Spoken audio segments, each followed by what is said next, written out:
कार्तिक मास महात्म में अध्याय 8। राधे राधे भक्तों, कैसे हैं आप? आशा करती हूँ अच्छे होंगे और भगवान से कामना करती हूँ कि आपका प्रत्येक दिन स्वस्थ और मंगलमय बीते। आज नारद जी राजा पृथु को कार्तिक मास व्रत के उद्यापन की विधि का वर्णन कर रहे हैं। आप इसे ध्यानपूर्वक अंत तक श्रवण कीजिएगा। नारद जी बोले, अब मैं कार्तिक व्रत के उद्यापन का वर्णन करता हूँ, जो सब पापों का नाश करने वाला है। व्रत का पालन करने वाला मनुष्य कार्तिक शुक्ला चतुर्दशी को व्रत की पूर्ति और भगवान विष्णु की प्रीति के लिए उद्यापन करे। तुलसी के ऊपर एक सुंदर मंडप बनाए, उसे केले के खंभों से संयुक्त करके नाना प्रकार की धातुओं से उसकी विचित्र शोभा बढ़ाएं।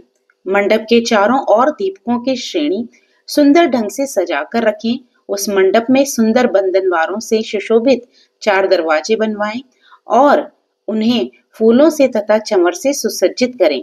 द्वारों पर पृथक पृथक मिट्टी के द्वारपाल बनाकर उनकी पूजा करें। उनके नाम इस प्रकार हैं: जय विजय, चंड प्रचंड, नंद सुनंद, कुमुद और कुमुदाक्ष। उन्हें चारों दरवाजों पर 2-2 के क्रम से स्थापित कर भक्ति पूर्वक पूजन करें। तुलसी की जड़ के समीप 4 रंगों से सुशोभित सर्वतोभद्र मंडल बनावें। उसके ऊपर पूर्ण पत्र तथा पंचरत्न से संयुक्त कलश की स्थापना करें।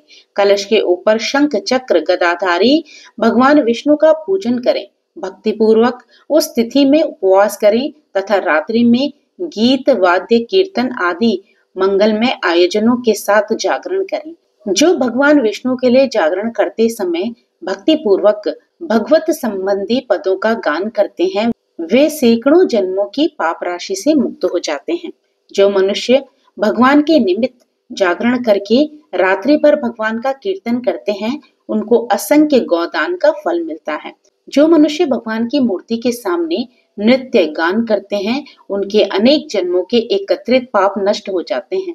जो भगवान के सम्मुख बैठकर कीर्तन करते हैं और बांसुरी आदि बजाकर भगवत भक्तों को प्रसन्न करते हैं तथा भक्ति से रात्रि भर जागरण करते हैं, उन्हें करोड़ों तीर्थ करने का फल मिलता है।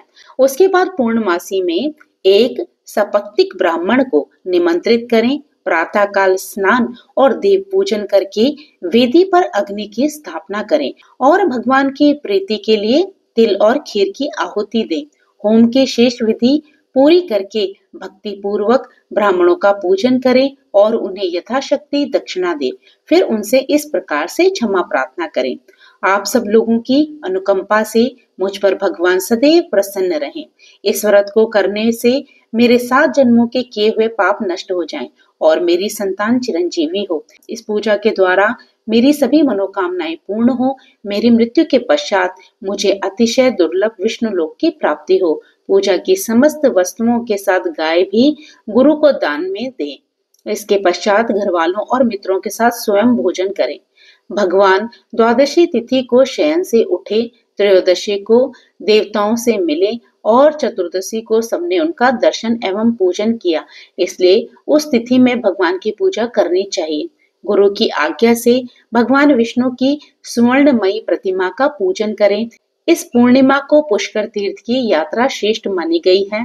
कार्तिक माह में इस विधि का पालन करना चाहिए। जो इस प्रकार कार्तिक के व्रत का पालन करते हैं, वे धन्य और पूजनीय हैं।